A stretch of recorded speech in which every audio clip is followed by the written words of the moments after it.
Right, I think we're live now. Welcome everyone. Another week, another Crimewatch rewatch.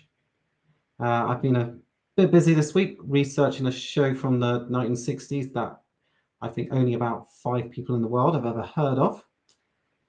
But anyway, with that, let's just go.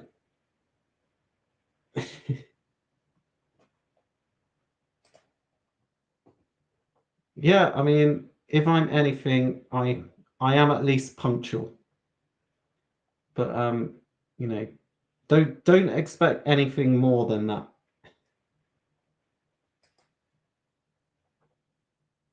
Anyway, this edition of Crimewatch is from the 29th of August 1985.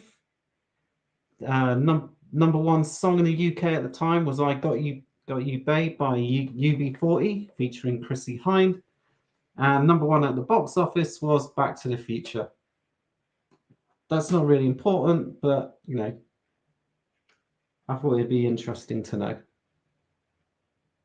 know. So anyway, before I start, we'll just give out the usual reminder that these are real cases with real victims. Okay, so with that, do you know what? I've almost made my first cat's error. Hang on a second.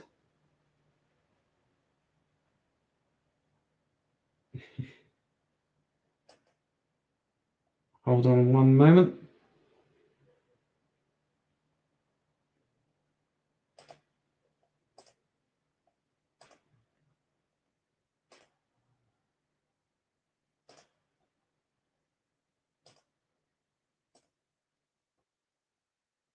Right, there we go.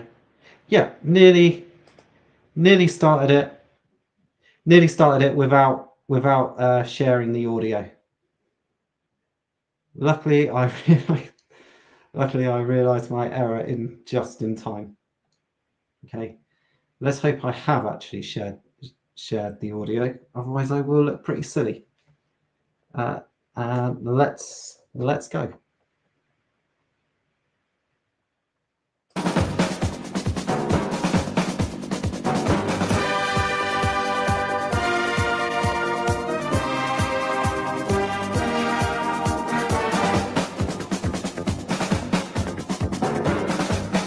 Hooray! Hello and welcome to the programme where you can help solve crime. As always, what you see tonight will be for real. Actual witnesses help us reconstruct events as and where they happened, and police reveal new evidence. Let me know if the audio messes up again. Maybe you'll find you know something the police don't know. If so, the detectives behind me are waiting for your call. This is the main number, 01 811 8055. You can speak in absolute confidence to the police, or if you prefer, to a BBC researcher. And please do be ready to write things down in case you do see something that you recognise. Indeed, you might. Thanks to your calls, Crimewatch can again report results. As a direct result of last month's programme, a man has now been charged with murder. Martin Daly, a laundry worker, was killed at his home in Brixton in South London. Yeah, I couldn't find anything about him, unfortunately. Immediately after our appeal last month, a viewer rang with information that led to a major police operation and eventually to the arrest of a man who appeared in court today and has been remanded in custody. And another charge of murder has been brought following a Crimewatch reconstruction back in March. Elizabeth Sutherland, the mother of 2 young children, was killed in September last year at her home in the Black Isle near Inverness. The villagers of Culbokie were shocked and frightened by the murder. It's taken many weeks to follow up almost 100 calls to Crimewatch, but on Wednesday of last week, a man from Humberside appeared in the Sheriff's Court at Tain, and he is now in custody. Yeah, and after last month's programme, a man has been charged with an offence under the Theft a lot Act. of the same numbers. This advertisement encouraged many unemployed people to send off large sums of money in the hope of getting a job. We showed a photo of a suspect, but police didn't know who he was. Well, a number of viewers put the same name to that face, and a man was arrested that evening. And from last month, a tantalising lead on the Madonna and Child from Tewkesbury Abbey. After seeing our reconstruction of the theft, a man rang the studio and later called the Abbey vicar. Now, from what he said, it's clear that he had the statue and he may well have bought it in good faith, but sadly he hasn't returned it as he promised. Now, please, we want that viewer to call again in That was the theft that Google denied ever happened. absolute confidence. We start this month with a murder. It's particularly disturbing because it's believed it could have been racially motivated. Just over 6 weeks ago, Mrs. Shamira Kassam and her 3 children died when a fire was deliberately started at their home in Chadwell Heath, Essex. Mrs. Kassam was expecting a 4th child, which would have been due this month. The police reconstruction here shows how the house in Oakwood Gardens was probably entered by someone climbing through the kitchen window. Once inside, 4 or 5 pints of petrol were poured in the hallway and set alight. You can tell how shocking it is when Crimewatch doesn't want to do a full reconstruction of it. Whoever it was left by the back door. It happened at 5 to 4 in the morning on the 13th of July. That's late Friday night, early Saturday. Just minutes before the fire started, a car was seen speeding away from the house in Green Lane, just around the corner. It's thought to have been an orange Toyota automatic like this one, made in the mid-70s. The car has not been traced. As neighbours and passers-by tried desperately to rescue the family, a red Vauxhall Cavalier with an A registration stopped opposite the house. There were 4 or 5 men inside, and none of them made any attempt to help. One man got out and stood watching the fire. He was later seen at the front of the house holding a brick. This is a new Crimewatch video fit of that man. He's about 35, 5'10", well-built with mousy brown hair, a moustache, and he may have been wearing glasses with metal frames. There had been 2 previous arson attacks on that same house. One was in December 1982 when another Asian family was living there, and one on the 16th of June this year. That was just a month before that fatal fire. Detective Chief Superintendent Don Gibson is leading the inquiry. Mr. Gibson, I do have some interesting information to give about this case, but I'll let Mr. Gibson here give his word. really tragic, appalling crime. Yes, quite horrific. In fact, the police officers who were first on the scene were appalled by what they saw. Was this, in your view, a racist attack?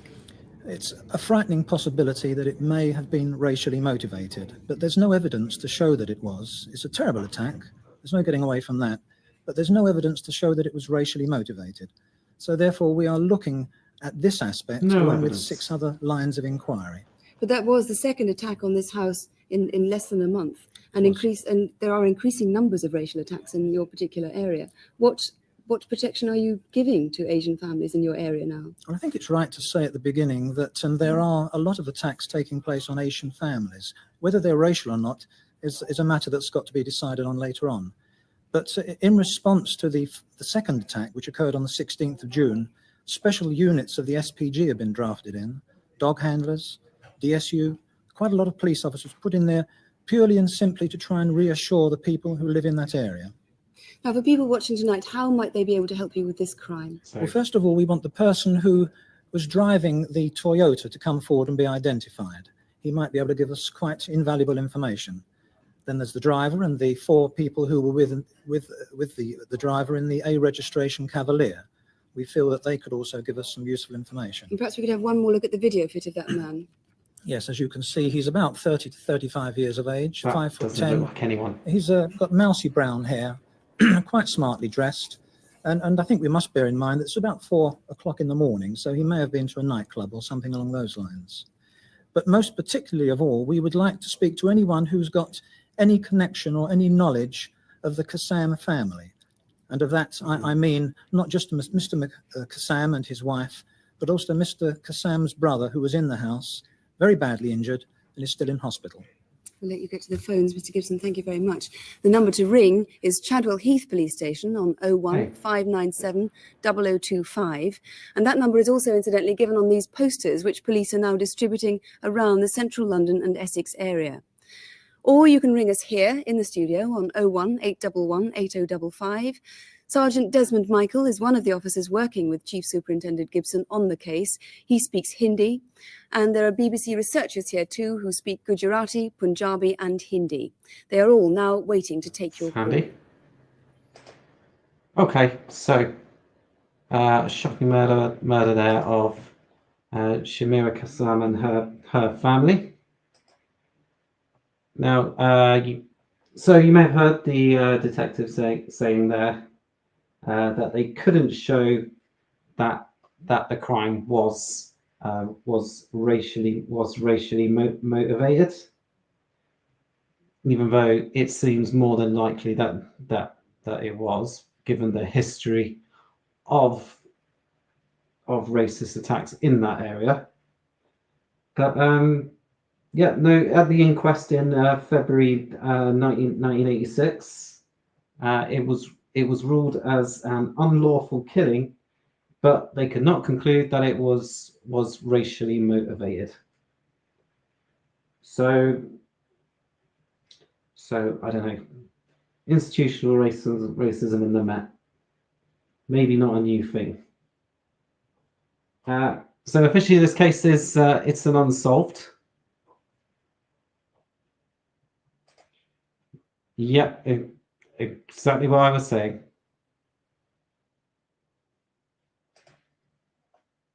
Okay, so officially, this case it is an unsolved case, but the story doesn't end quite here, because this did prompt the MP for Leighton, Mr. Harry Cohen, to raise a private members bill into Parliament to make a new racial harassment law. It didn't pass. Typical Tories. But a lot of the measures they recommended were put into other bills eventually. So there was something that did come out of this eventually.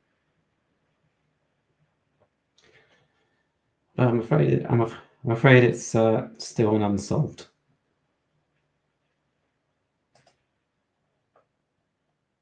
Okay, let's go on. In the last 12 months, one man has been responsible for 11 raids on building societies. He started in Catford in South London and has since struck throughout London and the home counties. In total, the robber has now stolen nearly £500,000.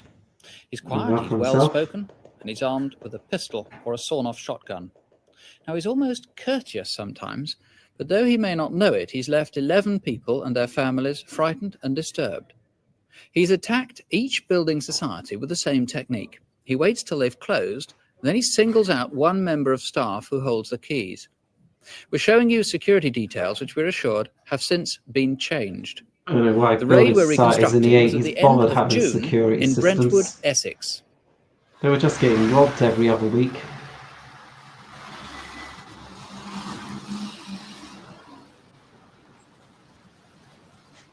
For Peter Chapman, the assistant manager, June the 28th was like any other Friday evening. He was looking forward to the weekend.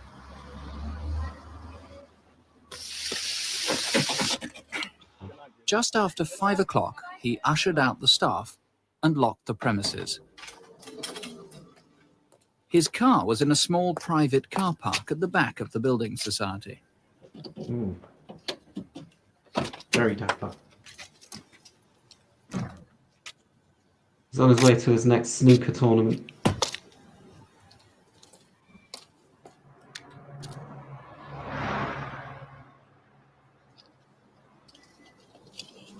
You had your tyres slashed? Yeah, same thing happened last Tuesday. It's happened to me 3 times in the last 2 weeks. I told the police about it, but there's nothing they can do. They said there's been a spate of them in Brentwood. You work here, do you? Abbey National? Yeah, assistant manager. I've been toying with the idea of opening a couple of building society accounts. You should do. Come and see me, we'll talk about it, all right? Yeah, why not? Love to. Strange interaction there. I'll tell you what. You know, somebody told me that if it's a regular thing, you can claim criminal damages from the police. I'll go straight down the cop shop. I know a few of them down there anyway. You know what this is, don't you? Get into the passenger seat. Move! Put your hands on the dash.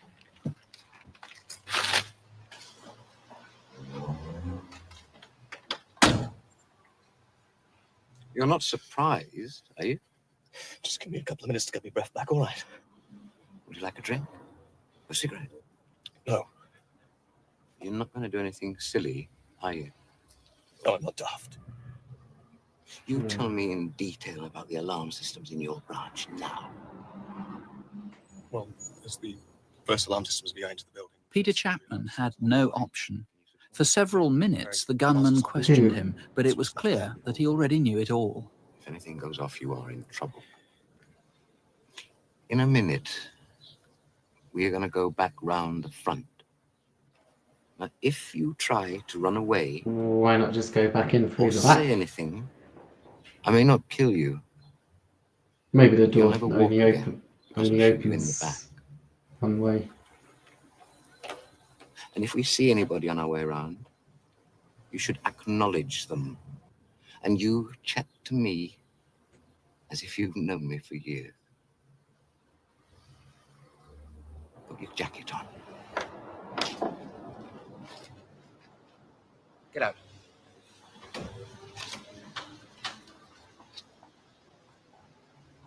You all right? Fine.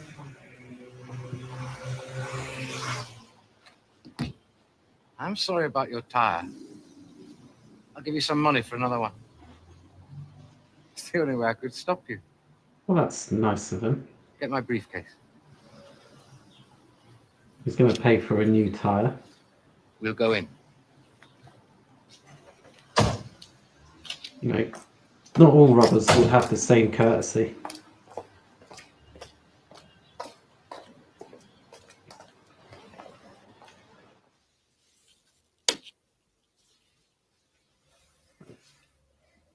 Open the safe.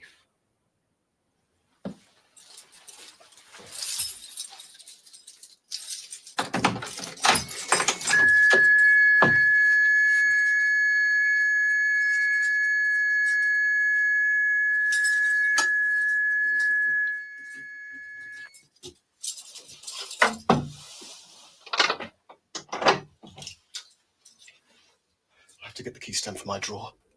I know.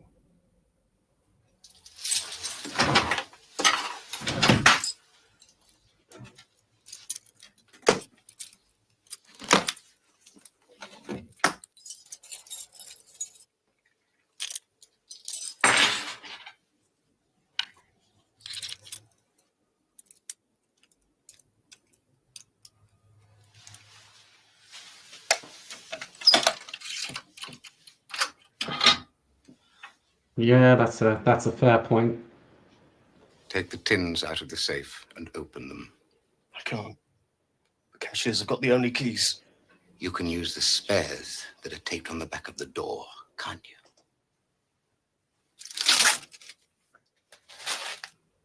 Good. Yeah, that does make sense.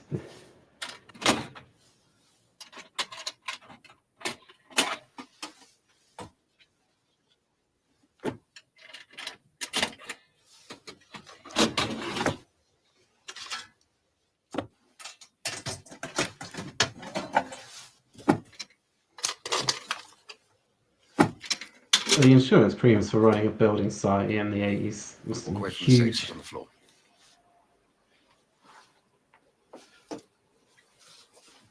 They just seems like they were so much easier to rob than banks. Lie face down with your hands out front and your legs spread. Now! Put your hands behind your back.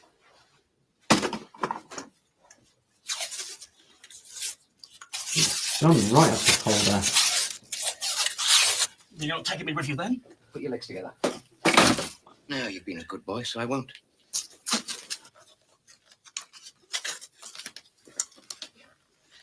I'm going now. Stay there. Don't even think about moving for at least 10 minutes.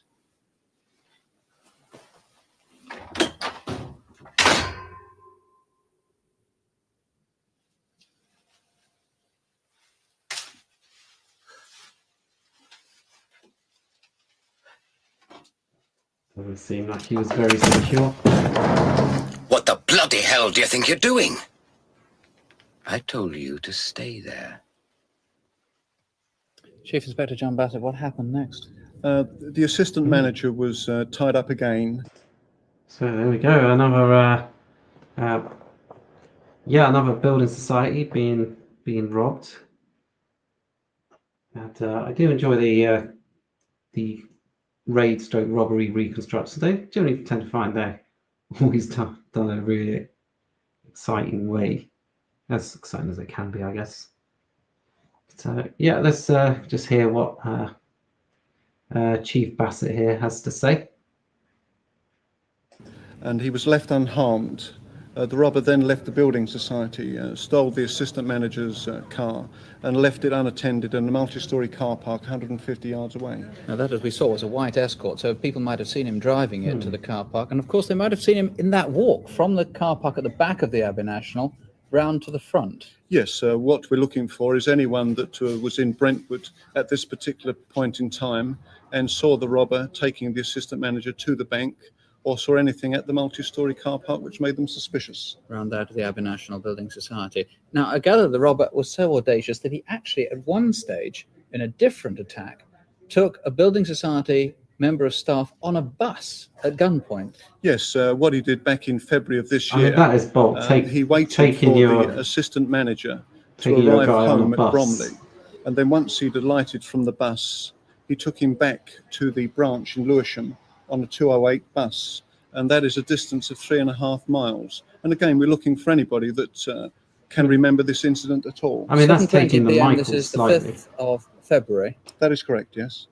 Now, you've got some photo fits, you've got at least some descriptions of the man. We've got here some pictures, and in the centre, that's a composite, is that right, from different raids? That's very, very good indeed. And we've also got a video fit, which we at Crimewatch have compiled. Yes, that is even better. But I do feel that the greatest likeness is the likeness of your actor to our suspect.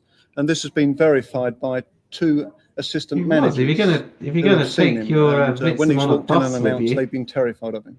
Yes, I must make this point that he looks an almost glamorous character, cool, collected, and kids, other people may think he's almost heroic. In fact, he must have absolutely terrified people out of their wits and affected their families quite a lot. Yes, there's nothing glamorous about this man at all. He is a dedicated, ruthless robber who will go to any lengths to secure his ends. What, do you think he'd shoot? He'd use that gun or the knife that we saw? Well, to date, he's been quite vicious. He hasn't harmed anybody physically yet, but I do fear that if he's allowed to continue, he will wound someone or maybe fatally, or wound them fatally. yeah. You brought this piece of string. Now tell me the significance of that. Well, this is string that he used to bind up his victims in the earlier raids on the building societies. We've had it tested forensically, and I'm told that it's not manufactured in this country or even in Ireland. And we feel that possibly it was manufactured on the continent and is a cheap rope that is possibly used in agriculture. Which you want to trace. I gather, very unusually, there's a reward on this. There is.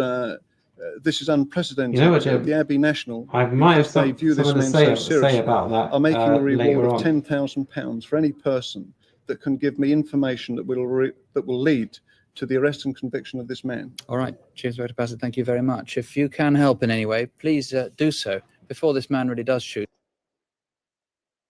someone. Okay. You might save a life by calling in confidence 01811 8055, or you can ring, remember the reward, Central Robbery Squad on 01230 2061. That's 01230 2061.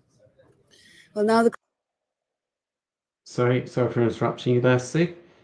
Gotta bring up next one. So I can't confirm whether this robber was ever caught, but I did find another case, another robbery that I believe would have been the same man. It certainly fits his MO. And say this, but this one was actually carried out in Leicester, and this time he tied up not only building society manager, but also his 4 children who were with him. And it does mention in the story that he was wearing the gold-rimmed spectacles. So, and the police do think was the same man who carried out all the robberies in like Brentwood and London. So, but unfortunately, that's where the trail went cold. But it does seem like there may have been a bit of escalation there in how he acted. Okay. All right, let's just move on to the next Crimewatch section. Incident Desk. Here are Constable Helen Phelps and Superintendent David Hatcher. First on the incident desk, a sad story with an urgent appeal. Cyril Martin is 63. He's a widower from Maidenhead and has 6 children. Recently, he's been sleeping rough in a disused outhouse at the back of the old art college in Maidenhead. On Wednesday morning, the 21st of August, workmen found Mr. Martin unconscious in the outhouse. He'd been severely beaten about the head and is now critically ill. It's thought he'd been robbed. The night before, that's Tuesday the 20th of August, he'd spent the evening at the Bell pub in King Street. He left at 5 to 11 and That walked pub's about still 300 there, yards to the Brewer's Tea House, you were where he ever was in seen Maidenhead. talking to 2 men. Those 2 men have not yet come forward. They can ring us tonight in confidence. From the pub, Mr. Martin would have taken the pedestrian subway under the A4, walked back along Marlow Road, and then along this lane down the side of the art college. He was wearing a scruffy donkey jacket and possibly a check cap and glasses. If you saw him or anyone with him, or if you were in those pubs at closing time, please ring us now. Viewers in Merseyside, maybe. Okay, so bring it up, Mr. Cyril Martin there. So unfortunately, eventually, Mr. Martin he died roughly 8 weeks after the broadcast from his injuries, and shame to say that it is still an unsolved case. I can see there were at least 3 men who were taken in for questioning over his murder, but it doesn't seem that anyone was ever charged. Okay, so let's move on. To help us find a rapist. The attack was 3 weeks ago on Friday, the 9th of August. A woman was jogging on the seafront at Crosby at 8 o'clock that morning. As she passed these railings, a man grabbed her, dragged her inside a nearby shelter, and then raped her. When another jogger came past, the rapist ran off across the car park towards the swimming baths in Mariners Road, and then disappeared. But we do have a good description. He's about 30 years old, 5'10", with light brown or ginger hair and a moustache. He's broad-shouldered and about 12 stone. If you recognise him, please ring us. And there's another clue. He was wearing overalls exactly like these. Really playing the Scout stereotypes there. Perhaps you know someone who wears similar ones at work. So remember, a 12-stone man with ginger brown hair and a moustache who wears bright blue overalls. Your call could prevent another rape. Next, an attempted... Okay, so so for that one, unfortunately, when it comes to rape cases, they're always very, very hard to find details on, because you don't have any specific names to search for. So unfortunately, I couldn't find anything to confirm whether this one was ever caught. But as I say, hopefully in a future edition of Crimewatch, we will get to hear that this guy was caught, and I really hope he was. Armed robbery which began in a wheelchair and ended in a puff of orange smoke. On Saturday the 20th of July, an Armour Guard security van was making its weekly collection at the hypermarket in Widnes in Cheshire. It was 5:15. As the guard went in, he noticed 2 men. One was in a wheelchair. A few minutes later, when he came out, the man in the wheelchair had miraculously recovered and produced a shotgun. They attacked the guard and forced him to drop the cash box, and then they made their getaway in a white Ford Orion. The security guards gave chase in their van, and when suddenly orange smoke poured out of the cash box, the robbers panicked and threw it out of the window. The car was abandoned in St. Paul's Road, right where the buses stop. This blue-black jumper and these tracksuit trousers were left in the car. You can still see the orange smoke stain on the trousers. And they also left behind this army-style stained trousers. It had the number 244-86696 and the name Sapper Ryan Thomas on it. Okay. If you recognise any of this lot, or if you saw the car being abandoned, bring us before these two. I'm just going to pause it on there with David holding up that bag. Okay. Hard to believe how unsecure security vans used to be.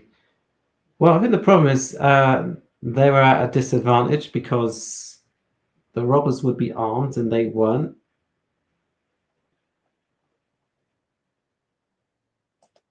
Yeah, let's look at that.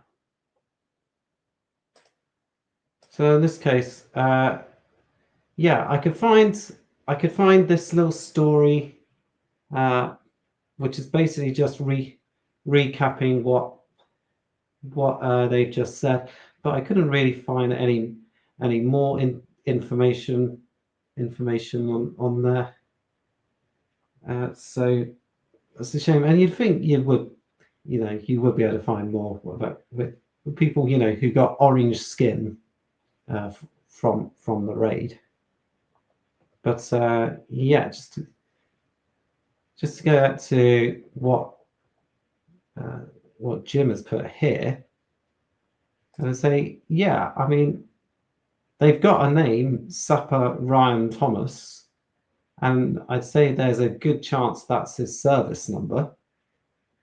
So, I suggest maybe that's a good lead for them to be following up on. Just my thought on that.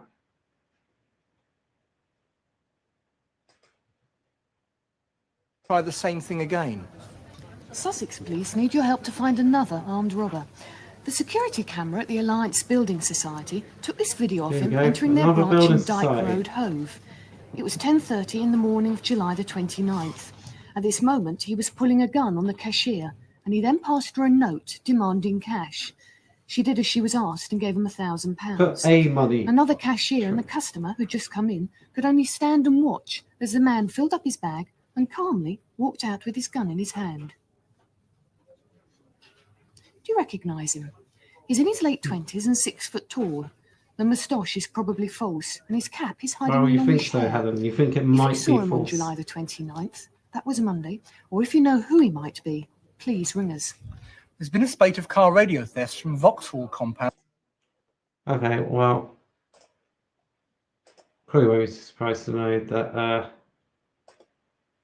Oh, comes the wrong thing. Yeah, that one. That's Disco. Unfortunately, I couldn't find any more information relating to that building society theft. I mean, it's hard to sift through. There are just so many building society thefts in the 80s. Throughout the south of England. So far, over £350,000 worth have gone. Yeah, It began in Oxford in quite good April video when 40 footage, to be radios fair. were stolen in one night. Throughout May, car pounds from Croydon to Gravesend lost over 100 radios. And last on the list was Newhaven on the night of May the 28th. The car pound there is on New Road, and the routine was crude but effective. The thief or thieves smashed the rear quarter lights and then removed the radios. On that night, 104 radios were stolen. These are the models that we're looking for. They're Philips PLL quartz tuning radio cassettes, model number 441 and 741. You don't often find these at ordinary retail outlets. Most of them are fitted into Vauxhall cars. So if you've been offered any Philips radio cassettes on the cheap, remember the numbers 441 or 741, then give us a ring. And the number to And for that one, it's yeah, we're still stuck in the disco. Because unfortunately, yeah, car radio theft is just such a common occurrence. I mean, even now, if you leave something in your car, you're a fool unto yourself. But yeah, it's very hard. I couldn't to narrow anything down for that one, I'm afraid. Right. Ring if you can help with any of Yep, those cases nice radios. is 01 811 8055. 01 811 8055. In our next reconstruction, we're taking you back exactly 7 weeks to Preston in Lancashire. It's an especially sad story because the victim was a 9-year-old boy, Imran Vora. We start in Avonham, Yeah, in this is Preston, another hard on one. Thursday, the 11th of July. At Frenchwood Junior School, it's the last lesson of the day. Not just cut in half with E-shape, but we get a mirror image. If we put the mirror there, as we've tried before, we get the full E. So what I want you to do with your worksheets is take the first worksheet with the capital letter shapes on. And Imran was a cheerful boy. His teachers found him reliable, and he was popular with classmates, though reserved and rather quiet. that you can find in those capital letters. He loved sports. Just the previous afternoon, he'd won several prizes at the school's sports day. That's good. Is that the only line symmetry? Is it? You've checked it. Okay, so there's the bell. We need to pack away quickly today, so can you just slip everything into your drawer, please? Take care going home, and we'll see you tomorrow. School finished at 3:15. But this Thursday, Imran and some of his friends stayed in the playground to play marbles for a while. Wow. Do you know, I've never actually seen anyone actually playing marbles before. The game over, Imran would normally walk home with his friends. Why are you not coming home today? Nah, I'm waiting for here for someone. I'll see you tomorrow. He didn't say who he was waiting for. From this point on, precisely what happened is unclear. When one of Imran's classmates left the school, Imran was still standing at the gate. She thinks she saw a young Asian man across the road. Imran! And she says he called out to Imran. So it sounds, I mean, that sounds like someone known She's to him. fairly sure he crossed over to the man and that they walked off together. Less certain is a sighting just after 4 o'clock in Avonham Lane. Yeah, I'm A witness sure. saw a small boy crying. I'm sure this would He have thinks the created a boy lot of was wearing a headlines beige at the and time. brown anorak with a red stripe, similar to Imran's. The boy disappeared down Shepherd Street. Another possibility, about 4:15, a motorist saw a boy a little further down Avonham Lane. He was in the company of a scruffy-looking man, maybe in his 40s. They were heading in the direction of Avonham Park. It's a popular area with open spaces and woodland used by many people as a shortcut. At about 4:30, this woman clearly recalls It's a seeing nice a small park. boy in a beige and brown anorak. The boy was on his own, and when she glanced back, he was gone.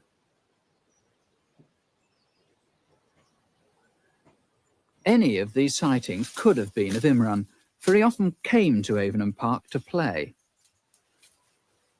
He had a series of dens all over the park, and he'd spend many afternoons here, sometimes with friends, often alone. What's known for certain is that on Thursday afternoon, Imran failed to turn up for lessons at the local mosque. He was due there with all the other Muslim children in the area at 5 o'clock. By 9 o'clock, when he still hadn't come home, his parents were so worried that they decided to call in the police. Neighbours were alerted, and on Friday morning, the police launched a major Wait till inquiry. 9. They appealed for information in English and in Urdu.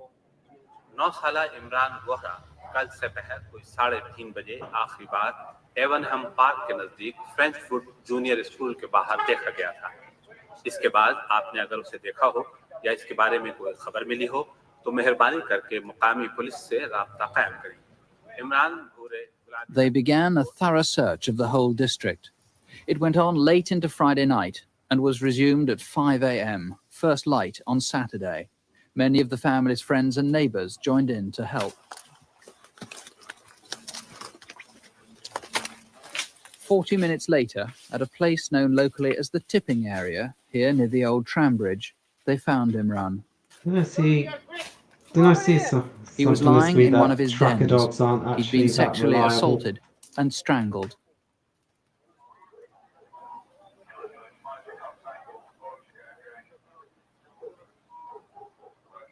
Superintendent John Boyd, this is a ghastly crime. Yes, it is. So yeah, another hard case to watch here. Murder of young Imran Vora. Okay, so I do have some information to give on this. I'll just let the inspector give his words first. It's a horrible sexual crime. Imran was a victim of a horrible sexual assault. He probably, when the assault was being committed, he probably had a ligature around his neck.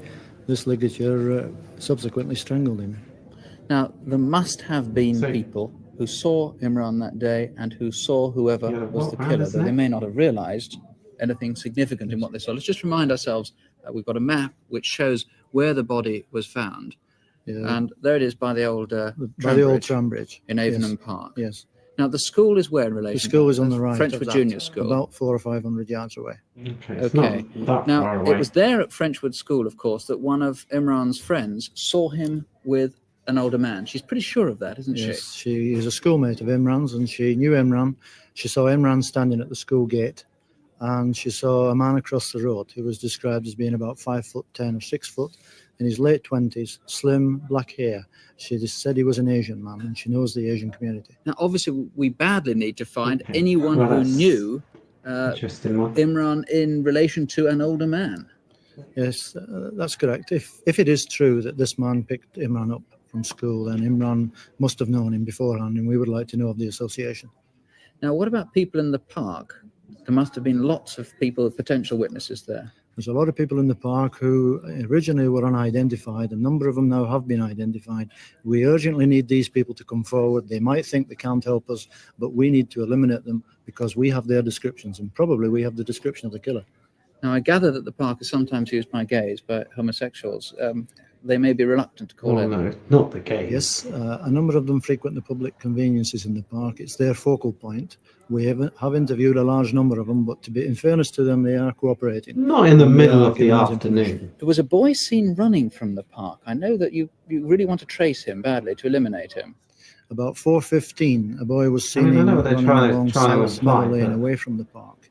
He's about 15, fairish ginger hair, a cream-coloured shirt and a grey sweater and green slacks. The thing about him was that he looked frightened, and he was running faster than he would normally do on a jogging run. And I know that a week before the murder, a man was seen with a younger Asian boy. On the Thursday before the murder, about 400 yards away from the murder scene, a man who is described as being 35 to 40 years was seen in Miller Park, which adjoins Avonham Park, at 4:30. He was seen in some bushes with a 10-year-old boy who was an Asian boy. There is no evidence that this was Imran, and it probably wasn't Imran. Okay, so you need to find him and indeed anyone else to eliminate themselves, but also just in case they saw something which will fit in with something else. We need these people to come forward to assist the inquiries. All right, and kids, of course, if you can help in any way, I don't know, if you were smoking in the park or doing something you don't want to tell your parents, please do. It's so important. If you think you can help with any leads at all, please tell your parents, please call us. It's in confidence. And here's the number, 01811 8055. The incident room is at Preston on 54811. That's 0772 54811. Okay. All right. So another very sad case there. So I won't class as good news as such, but I can confirm that eventually they did find Imran's killer, even if it did take them 24 years to do it. It was so he was sold in 2009. He was murdered by a man called Robert Morley, who was actually from Essex, but he actually passed away in 1997.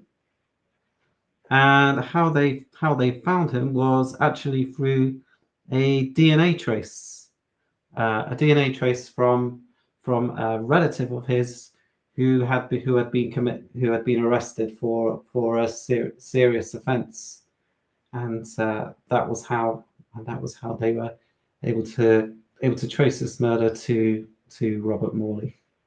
So it took 24 years, but eventually they did find the killer. Okay, so we're moving on to it's actually the last case on here, and it's actually quite a significant one. So let's just start here. Well, now to our Aladdin's Cave. From gold watches to stuffed ducks, stolen valuables recovered by the police who need to find their owners. To describe them, here's John Bly from the Antiques Roadshow. John. Thank you, Sue. All right, just pick out well, the stuff in between those like, two extremes, like we've in fact got some very good furniture. For example, we've got a little child's chair here, the rush seat straight out of somebody's Victorian playroom, but it's got a distinctive little pattern carved in the top rail. Somebody ought to recognize that. Through that, and rather quickly passing some unmusical musical gongs to something that I really do enjoy talking about, and that's a decent bit of English furniture. We've got here a little George III whatnot. This was about 1820 to possibly 1830. Lovely quality, 4 tiers, little turn columns and ending in a drawer at the bottom. That's a very scarce item now, you know, especially of this quality, as I say. And talking of quality, how about that for the best of English porcelain painting? What a treasure. You'd never find a better example than that.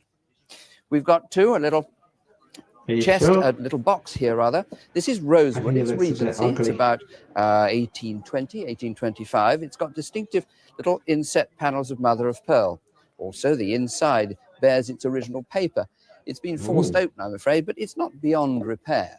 Nor, too, is this little folding bridge table of the Edwardian period. A lovely quality thing with lots of rosewood marquetry panels. Somebody must be missing that. How do they play bridge without it? Right. My favourite, You're not selling really, it for is this auction. miniature chest of drawers, made between about 1805 and 1810. It's dateable fairly accurately by this little black line around each drawer, these lovely type of escutcheons, campaign escutcheons, and then totally original are these little splay feet at the bottom. Now, you know, some people call these chests apprentice pieces. Others see them as miniature samples of full-size furniture. Whatever their original use, they're now most commonly used, and ideally so, for taking jewellery caskets. Now, talking of jewellery, perhaps the most upsetting loss is that of jewellery because it's so much more personal than the other antiques we deal with. For example, Rita's husband must be missing this little medallion, and these photographs must mean something very dear and very precious to somebody. Back here in the antique line, I've got one of the best 18th century pocket watches I've seen for a long time. This is by Prevost of London. It's got a Time Lords and hope that inside you can see the extraordinarily fine detail on the inside. What a work of art that is. That certainly is worthy of any fine collection, and of course, Aladdin's Cave. Now, Sue mentioned earlier stuffed ducks. Before you can mount a family of ducks like that, you've actually got to catch them. And I'm quite sure that this decoy brought about the downfall of many a good duck. These are now highly collectible, some of them making hundreds of pounds. Not this one, but this is distinctive because it has a splash of red paint on the front. Perhaps you spilt the paint, or you know somebody who did. Anyway, if you recognise this or anything else here, please give us a ring. Indeed, here's the number 01811. Sure, maybe it's me, but little duck statues, they seem to be really common in like the 80s and 90s. Just little duck doorstops, and I don't know why. I don't know. That's just 8055 01811 8055. Our last reconstruction tonight concerns the murder of a 61-year-old shopkeeper in Bristol exactly 6 weeks ago. Roy Page ran a corner sweet shop in the old part of Bedminster and regularly stayed open from early morning to late in the evening. His body was found in the back of the shop on Thursday. Yeah, it seemed like everyone just had a statue of a duck in their house, at least one. The 18th of July. Inexplicable. Whoever killed him left behind one vital clue, this earpiece. A man wearing an identical earpiece and claiming to be a gas board engineer visited two tobacconists in the north of Bristol on the morning of that same day. By the afternoon, he had then moved south of the city to Bedminster, which is where our reconstruction begins. Roy Page had been running his corner shop for 10 years.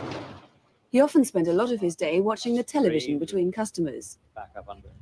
Bedminster is a small community, and most of his customers were regulars. Hello?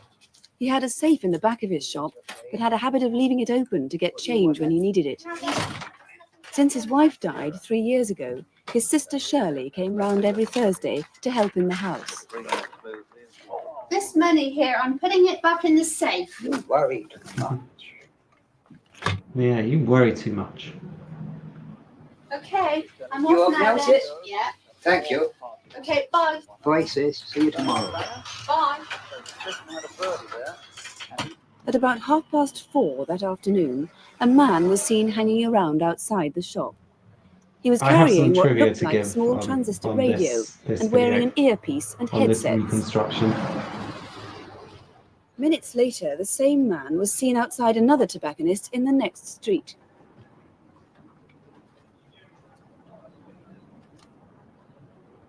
Tom Coles, who lives opposite Roy, would pop in several times a day.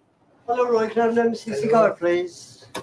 Hey, I was earlier today. Well, not too bad. He should just buy his cigars in one go, then he wouldn't need to keep coming back. At 5:15, the man in blue overalls was seen crossing the road away from Roy's shop. I'm checking for gas leaks in the area up and down this road. I've got a mate round the corner. Have you got any gas leaks here at all? No, none at all. Have you tried the lady around the corner? No, I'll do it now.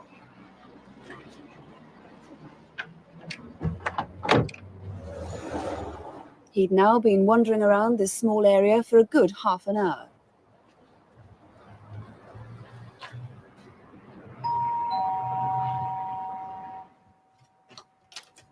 Hello, I'm looking for a gas leak. Have you got any gas? Oh, I haven't. I've got it on. Please. Do you mind if No. I've got to have it? Because Please. I've had Okay. reports in the area of a Yes, gas leak, you okay. see. You are, look. Oh, it's just the gas service. Is there any Yes. You just got this. Any other gas appliances anyway? Well, not in this room, in the other room. What happened here then? Well, After several minutes, during which the man appeared genuine, he then began to act strangely. all right, okay. You ever got a glass of water? Yes, of course.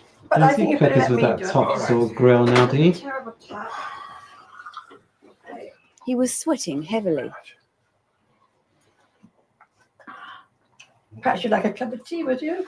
No, I can't, sir, I'll make because you my one. mate's going up the other side of I'll our make road. one No, willingly. don't worry, because He suddenly appeared agitated I and thought the anxious to get same. away. I tried to look him up, but I couldn't find any. Yeah, you see, I'm sorry about I couldn't find if he is actually He crossed the road Been in back anything towards else. Roy Page's shop.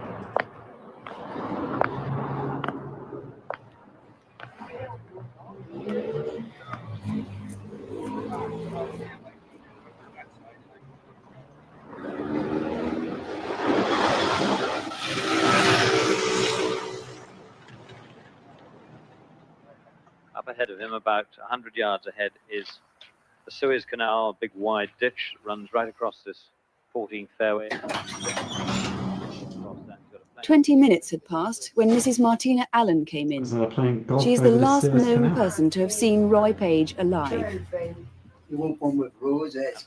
Dead straight Yeah. on. The And political cookie break red has been down, made. please. The last open No. challenges here of this one, they've allowed the brush to grow in from the right. How much? £1.34.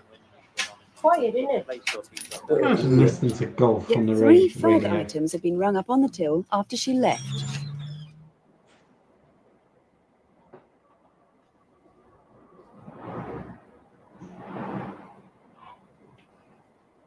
There he is, back Tom again. Coles had noticed that the shop had been closed for a little while. He knew Roy was a diabetic and was worried that he might be ill.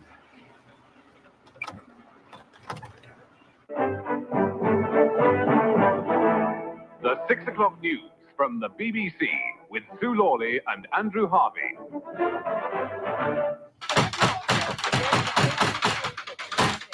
Today, he did not think the children who went down quite a the queue stairs for were me. in any immediate danger.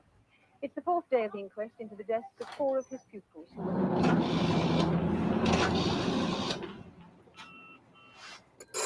battle against the drug traffickers. The government is sending undercover agents. Big pay increases have been recommended for top. Mind you, this was before the days of your Tesco locals, so your corner shop was quite a vital resource. 2 hours later, at 7:45, the police had been called.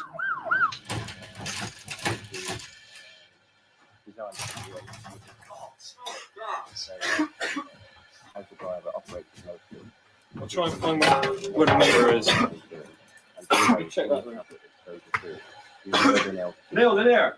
Sometime between 5:20 and 6:10, don't call out the gas Roy board or Page had anything. been murdered. So you better get an ambulance. Right, okay. I'll go outside. Every gas appliance in the house had been turned full on. Well, Detective Superintendent Lou Clark, you're quite precise about the time that... Okay, so this is the murder of Roy Page, and I do have some quite interesting information about this one. It's and it's a bit of a historic one as well. So I'll just let them do their bit, and then I will tell you all about it. Roy was killed. Well, Mrs. Allen says she left the shop about 5:20.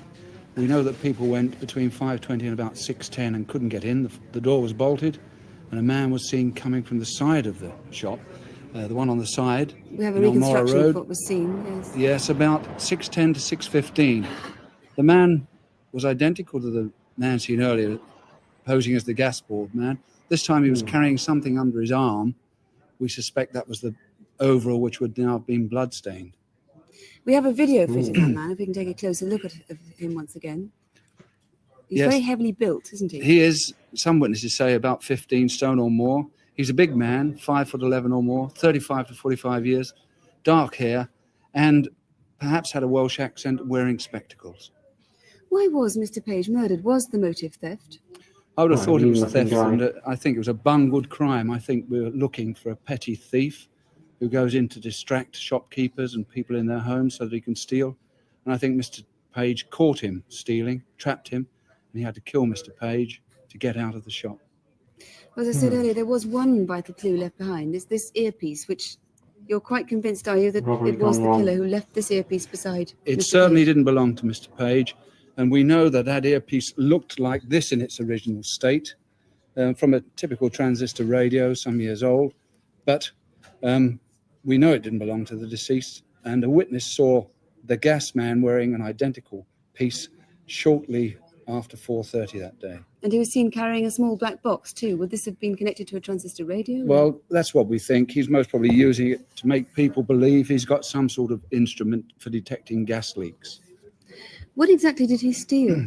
He stole a cream-coloured plastic purse, which had £700 in it, a white envelope with a name Paul written on the side in handwriting, that had £200, at least £149 from the till, and surprising, a hairbrush from the bedroom upstairs. This is the matching mirror that he didn't take, and as you see, there doesn't seem to be any reason to steal that at all, but it's missing from the premises. It's gone. And one thing I would like to say is that the deceased in this case was an ordinary working man. He worked 7 days a week, 7:30 in the morning to 8:30 in the evening, and his 2 sons and daughter are just the same, hard-working, ordinary people who are putting their life savings into offering a £5,000 reward leading to the arrest and conviction of their father's killer. I hope you get some calls. Thank you very much indeed, Lou Clark. Indeed, if you think you can help, please. Okay, so it's the of Roy Roy Page.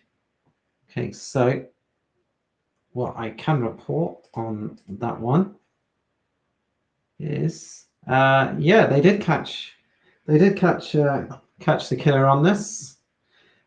His name was Clive Richards, and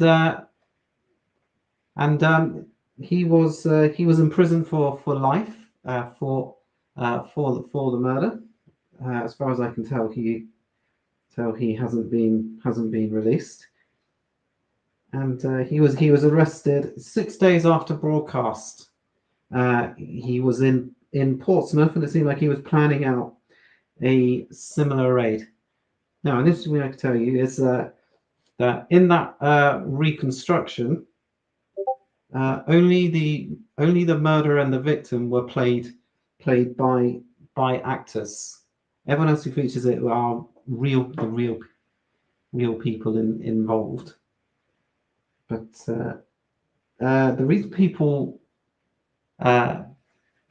found them, and which I guess is a bit of the risk of being a Crimewatch actor, is because the man these people saw just had such a striking resemblance to the actor that they use in Crimewatch. So that was how it was found, and for a bit of a first hit, this case was actually it's the first murder case that can claim to have been solved by Crimewatch. So that's a bit of TV history there for you.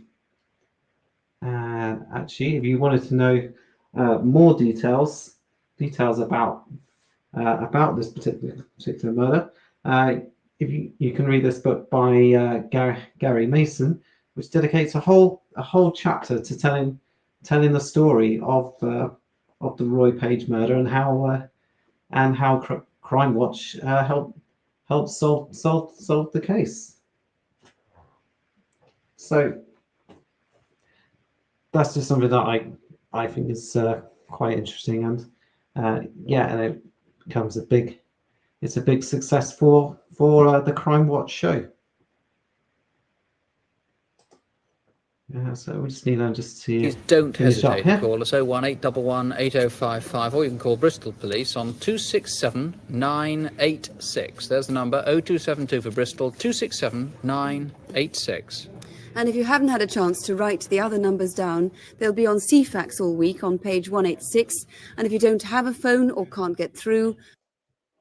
I did mention this last week, but if you are a CFAX aficionado, just myself, I forgot to put a slide in this week, but you can go to this website, nmscfax.co.uk, and basically this just works just like the old CFAX. It just takes the BBC News website and then just translates it into CFAX. So yeah, so I just think that's pretty cool.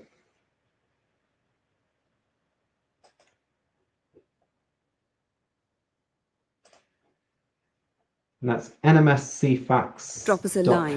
Here's the address: Crimewatch UK, BBC TV Centre, London W12 8QT. We'll be back to tell you what develops in an hour and a half from now. That's Crimewatch UK update here on BBC One at 11:45. Now, if you can't stay up till then, don't worry. Callers and the police will be helping to solve these crimes, so please don't have nightmares. Do sleep well. We'll be waiting for your call. Nick. For the moment, good night. Good night.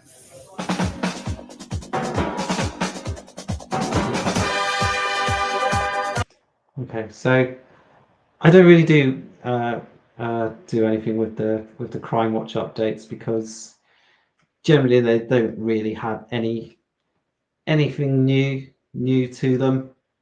It's just saying, oh yeah, we've received this call and that's given us some new leads.